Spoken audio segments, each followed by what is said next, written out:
Europe 1, bonjour, le journal des sports. Juste après le journal Etienne. d'Hélène Zélani. Oh, mais je me parle sur moi-même, c'est affreux ça. Toute l'actualité sportive avec Jérôme Lacroix. Jérôme, à la une ce matin, un choc au sommet en perspective. Ce mois de décembre sera le théâtre de l'affiche de cette fin d'année civile. Côté foot, dans 10 jours, le 11 décembre, Paris Saint-Germain, Nice. Les deux équipes qui se partagent pour l'instant les plus hautes cimes du championnat de France après 15 journées. Leader, les Niçois victorieux à Guingamp 1-0. Les Parisiens sont leurs nouveaux dauphins à 1 point. Succès 2-0 face aux Angevins hier soir, grâce notamment au 100e but parisien de l'attaquant Cavani. Et dans un contexte de vive émotion, les hommages aux footballeurs brésiliens décédés dans un crash d'avion se sont multipliés.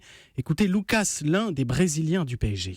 J'ai perdu des amis, j'ai perdu un ami qui m'a aidé beaucoup au début de ma carrière. Et c'est difficile, il n'y a pas de mots. Je pense toujours à la famille, à les amis.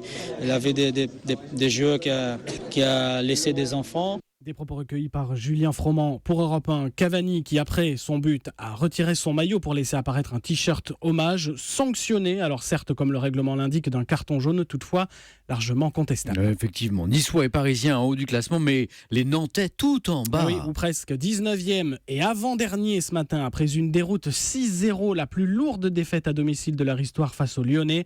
On attend de la tension aujourd'hui au centre d'entraînement nantais, une jaunelière sous haute sécurité. Par ailleurs, on retiendra le succès 4-0 des Nancéiens sur les Messins, derby lorrain, ainsi que le nul 0-0 des Marseillais à Saint-Étienne. Jérôme, le mot sport du jour. Nivose, alors qu'est-ce que c'est que ça ? Nivose. C'est un navire de la Marine nationale française qui vogue en ce moment, figurez-vous, pourquoi je vous en parle, au large des îles Kerguelen dans l'océan Indien. Et hier, les leaders du Vendée Globe ont croisé sa route ainsi que celle d'un hélicoptère de l'armée. Écoutez, on est à bord du navire d'Armel Lecléache avec l'hélicoptère qui vogue au-dessus de lui, qui lui a fait un rendu peu une petite d'animation. visite. Voilà, exactement. Mais justement, Armel Lecléache, le premier du classement, ravi ce matin, il décrit un peu d'animation.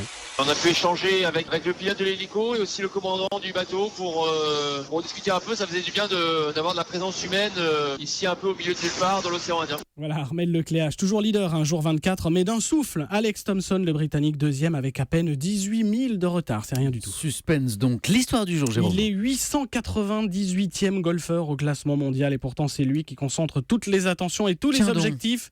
Le retour à la compétition de Tiger Woods. C'est pour ça. C'est Je aujourd'hui comprends. aux Bahamas pour un tournoi relevé. Ce sera intéressant. 15 mois d'absence sur les greens en raison de multiples blessures au dos. C'était le journal des sports de Jérôme Lacroix.